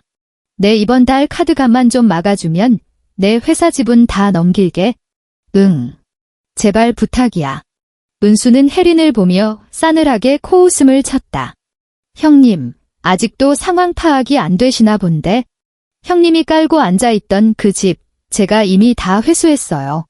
그리고 형님 다니던 그 기획사, 어제부로 우리 법인에서 인수합병 끝냈고요. 오늘부로 형님은 해고해요. 아, 그리고 지난 몇 년 동안 제 이름 팔아서 뒷돈 챙기신 거 전부 업무상 횡령으로 고발 조치했으니까 조만간 경찰 조사받으러 가셔야 할 거예요. 혜리는 바닥에 털썩 주저앉아 짐승처럼 오열했다. 한때 연봉 5억 원을 부르짖던 커리어 우먼은 이제 당장 내일 아침 국밥 한 그릇 사 먹을 돈조차 없는 처지로 전락했다. 은수는 마지막으로 영정사진을 향해 짧게 목례를 했다. 그녀의 눈에는 단 한 방울의 눈물도 고여 있지 않았다. 15년 동안 겹겹이 쌓인 한이 너무도 깊어 이제는 슬픔조차 느껴지지 않았다. 은수는 장례식장을 나서며 진호를 향해 마지막 쇠기를 박았다. 여보, 여기 빈소 대여료. 딱 하루치만 선결제했어. 내일부터는 당신이 알아서 해결해. 아, 참, 돈 없으면 아버님 시신은 당신이 직접 등에 업고 나가든가 해. 그게 바로 당신이 그토록 부르짖던 그 뒤대한 사랑의 청구서니까. 은수가 떠난 뒤 장례식장에는 박 여사의 찢어지는 비명과 혜린의 통곡, 그리고 진호의 실성한 웃음소리만이 맴돌았다. 조문객 하나 없는 텅 빈 냉랭한 빈소에 주저앉아서야 그들은 비로소 자신들이 무엇을 잃어버렸는지 뼈저리게 깨닫기 시작했다. 하지만 후회는 너무 늦었다. 은수가 촘촘하게 짜놓은 거대한 파멸의 그물은 이제 막 그들의 목을 조이기 시작했을 뿐이다. 내일 아침이면 진호의 사무실 문짝에 빨간 딱지가 도배될 것이고 혜린의 코앞에는 경찰차가 들이닥칠 테니까. 세상에서 가장 소름 끼치는 복수는 피를 보는 것이 아니라 그 인간이 가장 목숨처럼 여기던 것들을 가장 비참한 방식으로 하나하나 빼앗아 버리는 것이다. 차에 올라탄 은수는 운전대를 쥐고 창밖을 바라보았다. 칠흑 같은 밤하늘이 오늘따라 유난히 맑고 투명하게 빛났다. 여러분, 장례식장의 그 서늘한 공기보다 더 무서운 게 뭔지 아십니까? 바로 돈이 없어서 피부치의 시신조차 마음대로 수습하지 못하는 처절한 현실입니다. 은수가 딱 하루치 요금만 던져주고 떠난 장례식장의 다음 날 아침은 진호 일가에게 그야말로 생지옥이나 다름없었다. 날이 밝기가 무섭게 장례식장 직원들이 빈소로 들이닥쳤다. 보호자님, 빈소 대여료 미납되셨습니다. 지금 당장 결제 안 하시면 방 빼셔야 합니다. 안치실 비용도 밀려 있어서 발인도 불가능합니다. 뜬 눈으로 밤을 새운 진호가 직원의 바짓가랑이를 붙잡고 매달렸다. 저 변호사입니다. 곧 돈 들어올 때가 있으니 조금만 기다려 주십시오. 하지만 직원은 코방귀를 끼며 차갑게 쏘아붙였다. 변호사고 나발이고 어제 다녀가신 사모님께서 여기 장례식장 재단 전체를 인수하셨거든요. 미납금 전액 입금 확인되기 전까지는 시신에 손가락 하나 못 대게 하라고 엄명을 내리셨습니다.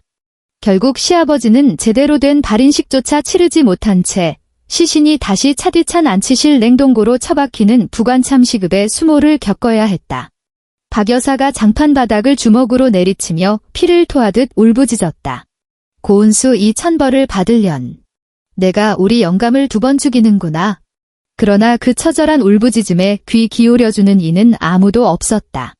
그 아비규환의 와중에 진호는 마지막 남은 이성의 끈을 쥐어짜내어 상간녀 지연의 오피스텔로 달려갔다.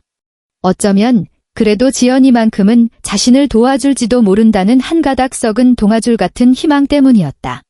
하지만 진호가 오피스텔 주차장에 도착했을 때 그의 눈에 들어온 것은 지연이 웬 낯선 젊은 남자의 외제차 조수석에 올라타며 교태를 부리는 모습이었다.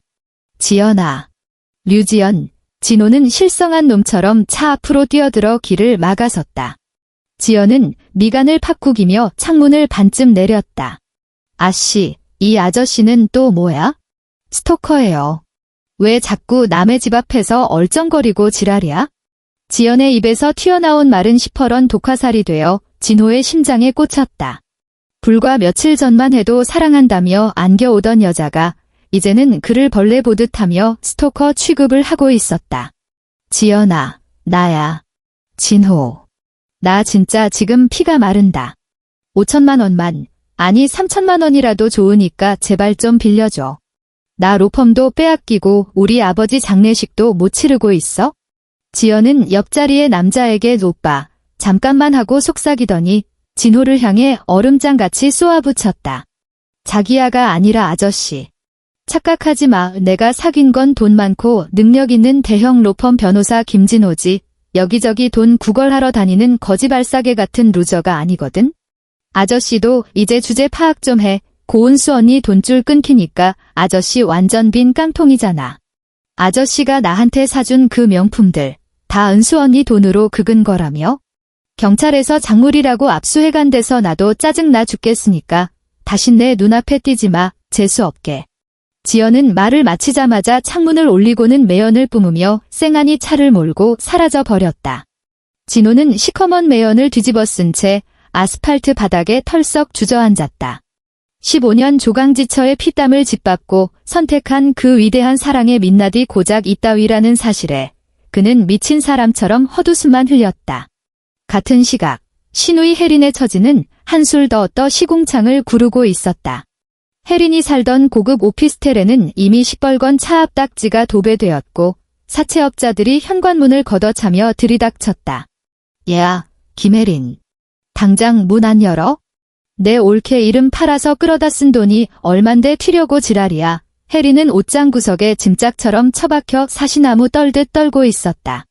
연봉 5억 원의 패션 기획자라는 그럴싸한 타이틀은 이미 갈기갈기 찢어진 휴지 조각이 된 지 오래였다.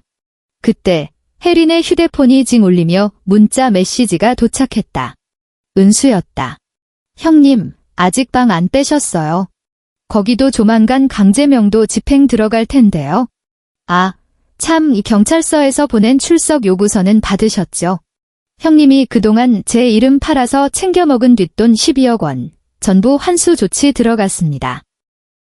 아버님 마지막 가시는 길도 못 지키고 방구석에 숨어 계시니 기분이 어떠신가요? 혜리는 악을 쓰며 휴대폰을 벽에 집어 던졌다. 고은수.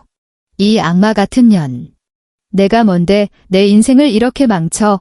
혜리는 자신이 옳게 은수를 파출부 부리듯 쥐어짜며 호의호식했던 꿀같은 나날들만 기억할 뿐 자신이 저지른 그 악랄한 만행들이 청구서가 되어 돌아올 줄은 꿈에도 생각지 못했던 것이다. 반면 은수의 삶은 그 어느 때보다 눈부시게 빛나고 있었다. 서울의 야경이 한눈에 내려다 보이는 특급 호텔 연회장에서는 은수의 새로운 문화재단 설립을 축하하는 론칭 파티가 성대하게 열리고 있었다. 은수는 몸의 곡선이 우아하게 떨어지는 네이비블루 드레스를 입고 지난 15년 동안 억눌려왔던 그녀 본연의 고혹적인 기품을 마음껏 뽐내고 있었다. 고은수 대표님, 재단 설립을 진심으로 축하드립니다. 이번 프로젝트에 투자하겠다고 줄을 선 기업들이 셀 수도 없습니다. 정재계를 아우르는 VIP 인사들이 줄을 지어 은수에게 허리를 굽히며 악수를 청했다. 은수는 여유로운 미소를 지으며 샴페인 잔을 가볍게 들어 올렸다. 바로 그때 연회장 입구 쪽에서 소란이 일었다. 노숙자나 다름없는 남루한 꼴을 한 진호가 경호원들에게 끌려나가며 발악을 하고 있었다. 저 여자가 내 마누라야. 여보. 은수야. 나 좀 봐봐. 은수는 샴페인 잔을 든 채 천천히 진호에게 다가갔다. 샹들리에의 화려한 조명 아래서 눈이 멀듯 반짝이는 은수의 모습과 며칠 밤을 새운 듯 핏발선 눈에 뗏물이 줄줄 흐르는 진호의 몰골은 완벽하게 다른 세계의 사람들이었다. 은수가 경호원들에게 손짓을 하자 그들이 진호를 놔주었다. 여보, 여긴 웬일이야? 아버님 장례는 무사히 치렀어. 은수의 목소리는 나긋나긋했지만 그 안에는 골수를 얼려버릴 듯한 서늘함이 서려 있었다. 진호는 은수의 발밑에 넙죽 엎드려 짐승처럼 오열했다. 은수야, 내가 잘못했어. 내가 죽을 죄를 지었어. 제발 나한테 한 번만 기회를 주라. 내가 평생 내 옆에서 개처럼 기면서 속죄할게. 제발 나 좀 살려줘. VIP들의 시선이 집중되자 진호는 더욱 비굴하게 바닥에 머리를 조아렸다. 하지만 은수는 그를 쓰레기 보듯 내려다보며 차갑게 내리꽂았다. 여보, 당신이 나한테 그랬지? 우리 둘은 너무 격이 안 맞는다고. 지금 이 꼬라지가 바로 당신이 그토록 읊어대던 그 잘난 이 격의 차이야. 당신이 누리던 그 모든 게 내 주머니에서 나온 줄도 모르고 감히 내 얼굴에 이혼 서류를 집어 던졌을 때 당신의 파멸은 이미 시작된 거야. 자비. 당신이 나한테 자비란 걸 베푼 적이 있긴 해? 내가 병실 구석에서 애를 잃고 피눈물을 흘릴 때 넌 상간녀랑 호텔 구석에서 뒹굴었잖아. 그때 당신이 내게 베풀었던 그 알량한 자비, 지금 이자까지 두둑하게 쳐서 돌려주는 거야? 은수는 들고 있던 샴페인을 진호의 정수리에 아주 천천히 들이부었다. 황금빛 액체가 진호의 떼국물 흐르는 얼굴을 타고 뚝뚝 떨어졌다. 이게 내 인생 마지막 꼬라지야, 김진호. 내일이면 넌 변호사 자격증 영구 박탈당할 거고 내 식구들이 내 이름 팔아서 빨아먹던 단물도 싹 다 회수될 거야. 아버님 장례비가 아까우면 내가 직접 지게에 지고 선산에 묻어들이든가 해. 난 이제 단돈 1원도 너희들 인생에 보태줄 생각 없으니까. 은수는 서늘하게 몸을 돌렸다. 그러고는 경호원들에게 지시했다. 이 더러운 인간 당장 끌어내요. 파티 물 흐리니까. 진호는 경호원들에게 질질 끌려가면서도 단말마의 비명을 질러댔다. 은수야. 고은수. 내가 어떻게 나한테 이래? 우리 15년 세월이 있는데. 으아. 진호의 발악하는 비명소리가 연회장 밖으로 완전히 멀어지자 은수는 언제 그랬냐는 듯 우아한 미소를 띠며 다시 사람들과 샴페인 잔을 부딪혔다. 그날 밤 은수는 홀로 서재에 앉아 지난 15년 동안 꼼꼼히 적어 내려갔던 가계부를 꺼냈다. 남편의 고시원 방세와 학원비, 시어머니의 보약값, 시누이가 긁어댄 명품 백 할부금 내역들. 은수는 그 지긋지긋한 가계부를 한 장 한 장 북북 찢어 벽난로 불길 속으로 던져 넣었다. 활활 타오르는 불꽃을 가만히 응시하며 은수는 마침내 가슴속을 짓누르던 거대한 응어리가 씻은 듯이 녹아내리는 것을 느꼈다. 이제 정말 끝이야. 은수의 입가에 차갑지만 지극히 평온한 미소가 번졌다. 시댁 식구들이 끔찍한 무간지옥 속에서 서로를 저주하며 파멸의 늪으로 빠져들어가는 동안 은수는 온전한 자신을 되찾고 새로운 세상을 맞이할 준비를 끝마쳤다. 66통의 전화벨 소리가 지옥처럼 울려대던 그 밤은 영원히 지나갔고 이제 은수의 앞에는 눈부시게 찬란한 태양만이 떠오르고 있었다. 여러분, 인간이 가장 밑바닥까지 추락했을 때 어떤 추악한 본성을 드러내는지 아십니까? 어제의 동지였던 가족이 오늘의 원수가 되고 피를 나눈 혈육조차 제 살 길을 찾겠다고 서로의 등에 망설임 없이 칼을 꽂는 법입니다. 은수의 화려한 파티가 끝난 다음 날 아침, 진호 일가에게 배달된 것은 축하의 샴페인이 아니라 차가운 수갑과 시뻘건 압류 딱지였습니다. 가장 먼저 박살이 난 것은 진호가 그토록 목숨처럼 여겼던 변호사 자격증이었다. 대한변호사협회에서 날아온 긴급 통지서에는 변호사법 위반 및 의뢰인 자금 횡령 배임죄로 인한 영구 제명이라는 사형 선고나 다름없는 글자가 선명하게 찍혀 있었다. 은수가 지난 15년 동안 진호의 로펌 운영 자금으로 지원해 주었던 돈을 진호가 개인적인 유흥비와 상간녀 지연의 스폰 비용으로 빼돌렸다는 명백한 증거 자료를 먼지 하나 남기지 않고 싹싹 긁어모아 투서해버린 결과였다. 안 돼. 이럴 순 없어. 내가 어떻게 딴 자격증인데. 은수야. 고은수. 진호는 텅 빈 사무실 바닥에 뒹굴며 짐승처럼 울부짖었다. 책상마다 시뻘건 압류 딱지가 도배되어 있었고 어제까지만 해도 김 대표님 하며 굽신거리던 로펌 직원들은 이미 퇴직금 체불 문제로 그를 노동청에 고발한 상태였다. 그런데 그때 사무실 문을 부서져라 열어젖히며 뛰어들어온 사람은 다름 아닌 그의 친누나 혜린이었다. 얘야, 김진호. 너 때문에 나 검찰청 출석 요구서 날아왔잖아. 내가 가서 똑바로 말해. 내가 내 이름 팔아서 받은 뒷돈들 다 내가 시켜서 한 짓이라고. 안 그럼 나 진짜 빵에 간단 말이야. 혜린은 도끼가 바짝 오른 눈으로 진호의 멱살을 틀어쥐었다. 연봉 5억 원을 자랑하던 우아한 패션 기획자는 온데간데 없고 핏발선 눈으로 악을 쓰는 미친 여자만 남아있었다. 은수가 혜린의 모래성 같은 커리어를 무너뜨림과 동시에 혜린이 은수의 인맥을 악용해 하청 업체들로부터 리베이트를 뜯어낸 모든 검은 경로를 경찰에 넘겨버렸기 때문이다. 누나, 정신 좀 차려. 나 지금 변호사 자격증도 날아가고 길바닥에 나앉게 생겼어. 누나가 그 돈으로 명품백 처바르고 성형외과 VIP 끊을 때는 언제고 이제 와서 독박을 씌우려고 해? 뭐, 이 미친 새끼가. 내가 그 상간녀년이랑 호텔방 잡고 외제차 굴릴 때 쓴 돈은 어디서 났는데? 다 올케가, 아니 고은수가 대준 돈 아니야. 내가 마누라 단속 하나 제대로 못해서 이 사달을 만들어 놓고 누굴 탓해. 남매는 좁아터진 사무실 바닥을 뒹굴며 서로의 머리채를 쥐어뜯고 개싸움을 벌였다. 은수를 파출부 부리듯 부려먹으며 떵떵거리던 두 인간이 이제는 제 목숨 하나 부지하겠다고 서로의 밑바닥을 까발리며 시궁창 싸움을 하고 있었다. 이 꼴을 지켜보던 박 여사는 가슴을 치며 통곡을 했다. 아이고, 이게 무슨 집안 망신이냐. 진호야, 혜린아, 이러지 말고 우리 다 같이 은수 찾아가서 싹싹 빌자.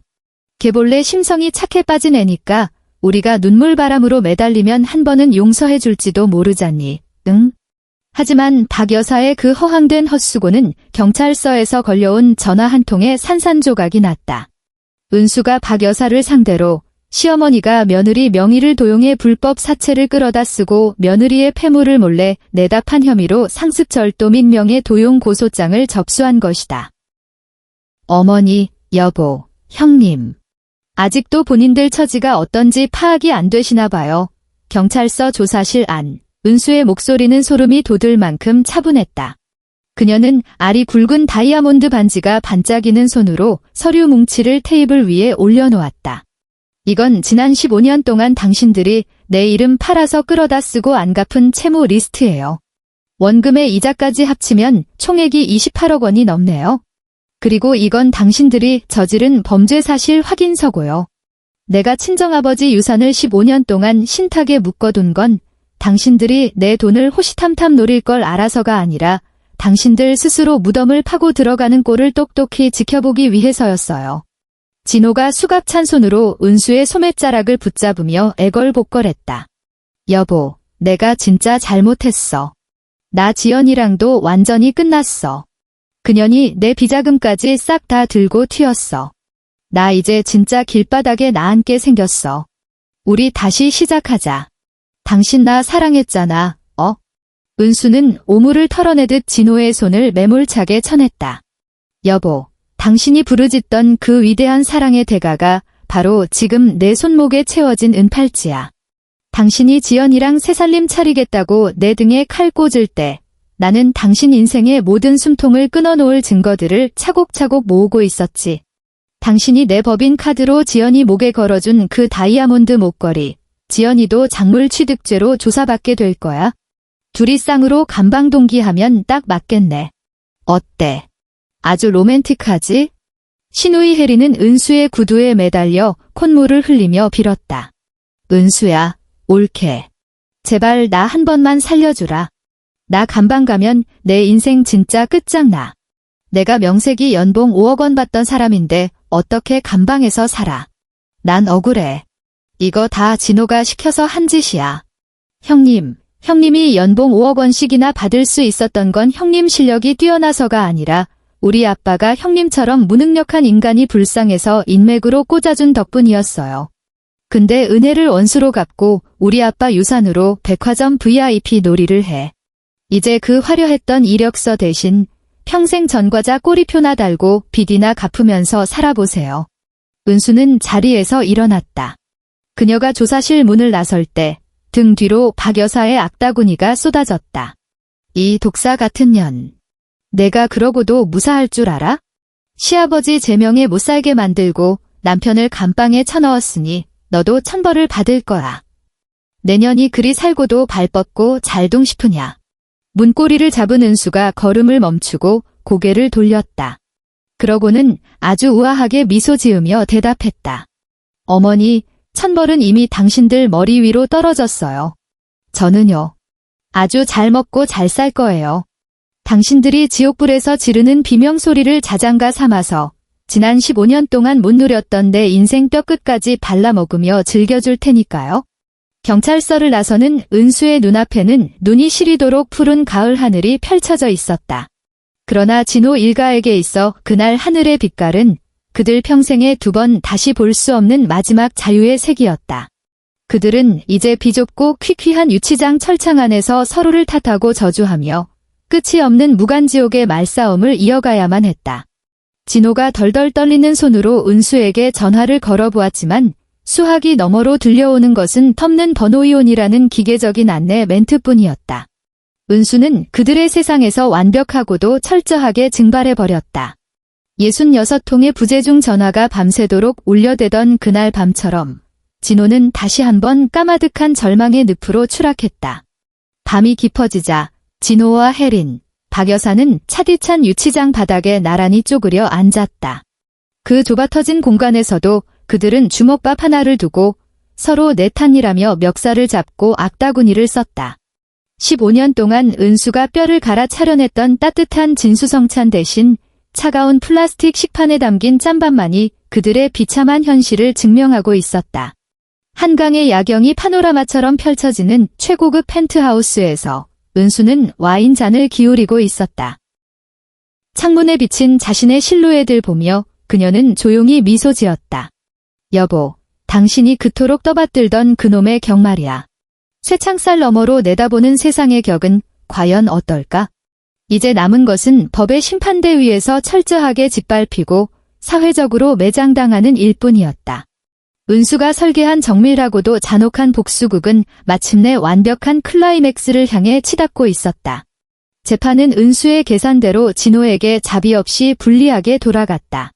진호는 최후 변론에서 은수의 이름을 목 놓아 부르며 피눈물을 쏟아냈다. 여보, 내가 진짜 마귀에 씌었었나 봐에 당신과 함께한 15년이 내 인생의 전부였어. 제발 한 번만 선처를 베풀어줘. 내가 감방에 들어가면 우리 늙은 어머니랑 누나는 당장 길바닥에 나앉아야 해. 하지만 은수는 그 역겨운 악어의 눈물에 단 1mm도 흔들리지 않았다. 오히려 얼음장처럼 차가운 비웃음을 날리며 검사 측에 최후의 숨통을 끊을 결정적 증거를 제출했다. 그것은 진호가 지연과 함께 해외로 빼돌리려 했던 페이퍼 컴퍼니의 비자금 계좌 내역과 은수의 법인 자금을 돈 세탁하여 지연의 명의로 사들인 해외 부동산 매입 리스트였다. 피고인 김진호는 일말의 반성조차 하지 않고 있습니다. 심지어 재판이 진행되는 와중에도 상간녀 류지연과 내통하여 불법 자산을 은닉하려 시도했습니다. 이 자료가 그 명백한 증거입니다. 은수 측 변호사가 서류를 제출하자 법정안은 찬물을 끼얹은 듯 무거운 정적에 휩싸였다. 진호의 낯빛은 사색이 되었고 방청석에 앉아있던 시어머니 박 여사는 비명을 지르며 개거품을 물고 쓰러졌다.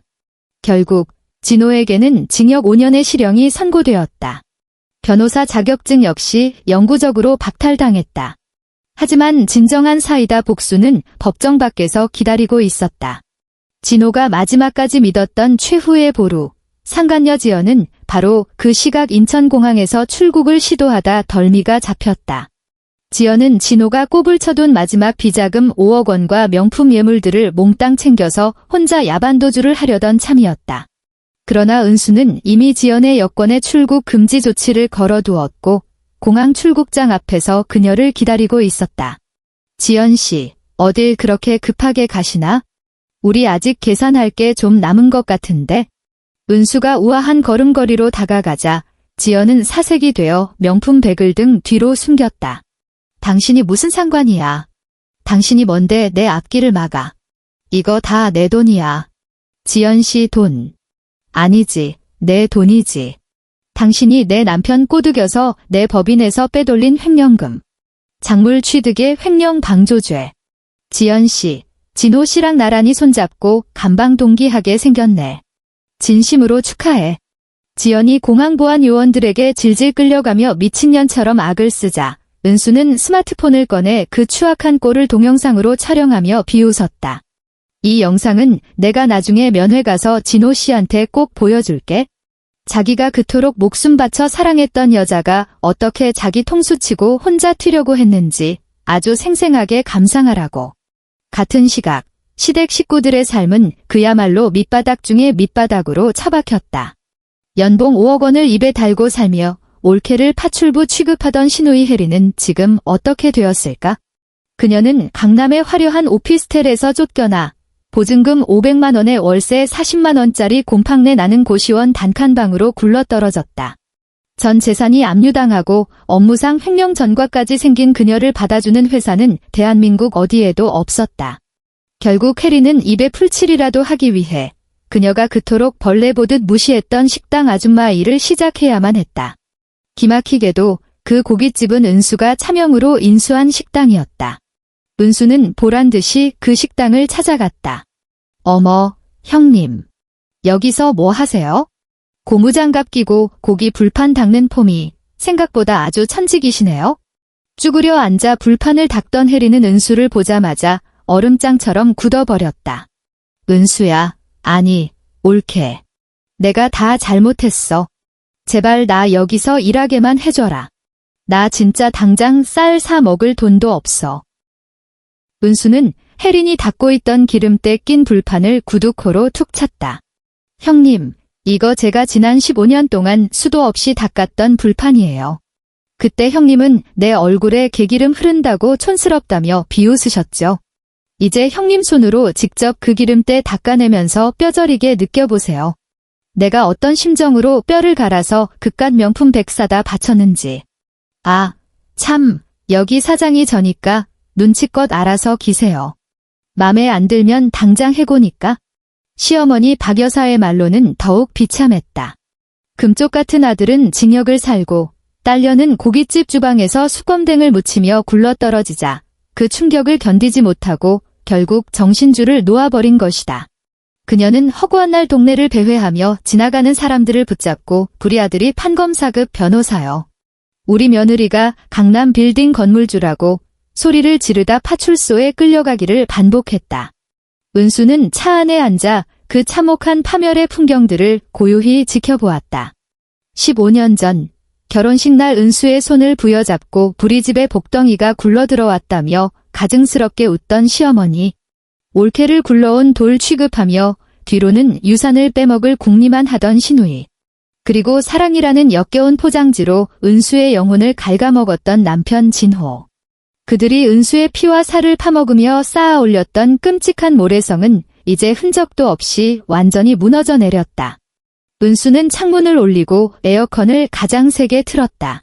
차가운 바람이 차 안을 가득 채우자 지난 15년 동안 피 속까지 엉겨붙어 있던 도끼가 비로소 말끔히 씻겨 내려가는 것을 느꼈다. 여보, 당신이 말했던 그 지옥. 알고 보니 내가 아니라 당신들이 평생 뒹굴며 살아야 할 곳이었네. 은수는 가속 페달을 밟았다. 이제 그녀의 앞길에는 그들의 구역질 나는 구걸 소리도 짜증 섞인 하대도 존재하지 않았다. 66통의 전화벨 소리가 환청처럼 고막을 찌르던 그 끔찍한 밤은 영원히 끝이 났다. 이제 은수에게 남은 것은 그들의 처절한 파멸을 걸음 삼아 눈부시게 만개할 오직 그녀 자신만의 진짜 인생뿐이었다. 깊은 밤, 진호는 차가운 교도소 독방벽에 머리를 기댄 채 웅크려 앉아 있었다. 그는 이제 은수에게서 걸려오는 단 한 통의 부재중 전화조차 미치도록 그리워하고 있었다. 하지만 그는 죽는 날까지 깨닫지 못할 것이다. 은수는 이미 김진호라는 인간 자체를 자신의 우주에서 먼지 한 톨 남기지 않고 완벽하게 지워버렸다는 사실을. 세상에서 가장 잔인한 복수는 증오를 남기는 것이 아니라 완벽한 무관심을 남기는 것이다. 진호는 이제야 그 진리를 뼈가 부서지도록 체감하며 칠흑 같은 어둠 속에서 소리 없는 피눈물을 흘렸다. 그로부터 1년이라는 시간이 흘렀다. 길다면 길고 짧다면 짧은 시간이었지만 은수의 세상은 이전과는 완벽하게 다른 눈부신 색채들로 채워져 있었다.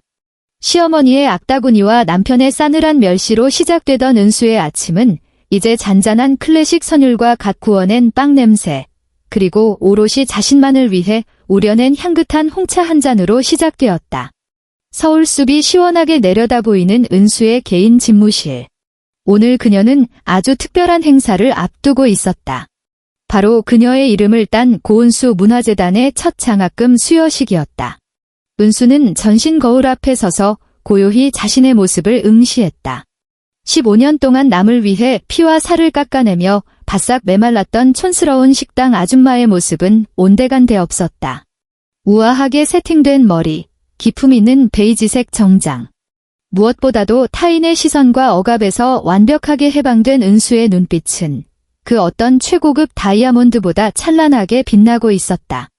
반면 은수가 떠난 뒤 무간지옥으로 곤두박질 친 진호 일가는 과연 어떤 꼴로 살아가고 있을까? 형기를 채우고 가석방으로 출소한 진호의 몰골은 그야말로 처참했다. 강남 바닥을 주름잡던 대형 로펌 파트너 변호사는 이제 이마에 찍힌 전과자 낙인 때문에 편의점 알바 자리 하나 구하지 못한 채 인력사무소를 전전하는 막노동꾼으로 전락했다. 땀에 전 작업복 차림으로 거리를 걷던 진호는 우연히 대형 전광판에서 흘러나오는 은수의 재단 설립 인터뷰 영상을 보게 되었다. 내 인생의 주인공은 결국 나 자신입니다. 타인의 욕망을 채워주기 위해 나를 희생하는 삶은 이제 멈추시길 바랍니다. 화면 속의 은수는 너무나도 당당하고 눈부시게 행복해 보였다. 진호는 그 자리에 못 박힌 듯 서서 아이처럼 엉엉 소리 내어 울었다. 그는 이제야 뼈저리게 깨달았다. 자신이 냄새난다며 발로 걷어찼던 그 촌스러운 조강지처가 사실은 자신의 위태로운 인생을 떠받치고 있던 거대하고 견고한 기둥이었다는 것을. 그는 덜덜 떨리는 손으로 은수에게 전화를 걸어보려 했지만 그녀는 이미 진호와 연결된 모든 세상의 끈을 단호하게 끊어버린 지 오래였다. 마치 처음부터 이 세상에 존재하지 않았던 사람처럼. 진호의 누나, 신우이 혜린의 삶 또한 시궁창 그 자체였다. 고깃집 주방에서 기름때를 닦으며 간신히 입에 풀칠을 하던 그녀는 결국 눈덩이처럼 불어나는 사채빚을 감당하지 못하고 야반도주를 했다. 고시원에서도 쫓겨나 지방의 어느 허름한 공장 기숙사에 숨어든 그녀. 한때 연봉 5억 원을 부르짖으며 은수에게 격을 따져 묻던 그녀는 이제 구멍난 양말을 꿰매 신으며 은수가 사주었던 명품백이 꿈에 나올 때마다 가슴을 쥐어뜯으며 피눈물을 흘렸다. 시어머니 박 여사 역시 마찬가지였다. 치매에 걸려 싸구려 요양원에 처박힌 그녀는 가끔 정신이 돌아올 때면 벽을 박박 긁으며 허공에 대고 소리쳤다. 우리 며느리 은수 좀 데려와. 나 우리 은수가 푹 쪄준 갈비찜이 먹고 싶어. 하지만 그녀를 찾아오는 면회객은 1년 730일 동안 단 한 명도 없었다. 행사를 마치고 건물 밖으로 나서는 은수 앞에 떼국물이 줄줄 흐르는 진호가 불쑥 튀어나왔다. 경호원들이 길을 막아섰지만 은수는 부드럽게 손을 들어 제지하고는 그와 시선을 맞췄다. 진호는 은수의 구두 코 앞에 털썩 무릎을 꿇고 감히 고개조차 들지 못했다. 여보. 아니, 은수야. 내가 진짜 죽을 죄를 지었어. 나 한 번만 용서해주면 안 될까? 내가 평생 내 옆에서 개처럼 머슴처럼 일하면서 속죄할게.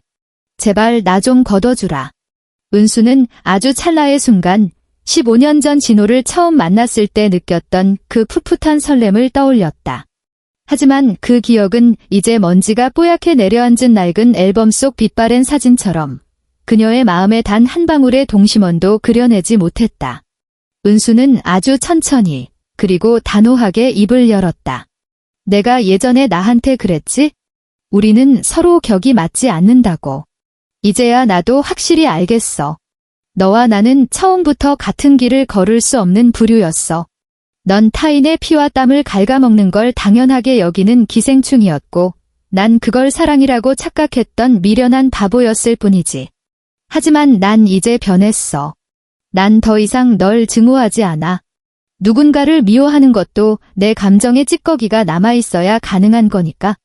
지금의 나에게 넌 길가에 굴러다니는 먼지 한 톨만큼의 의미조차 없는 존재야. 은수는 진호를 벌레 보듯 남겨둔 채 차에 올랐다.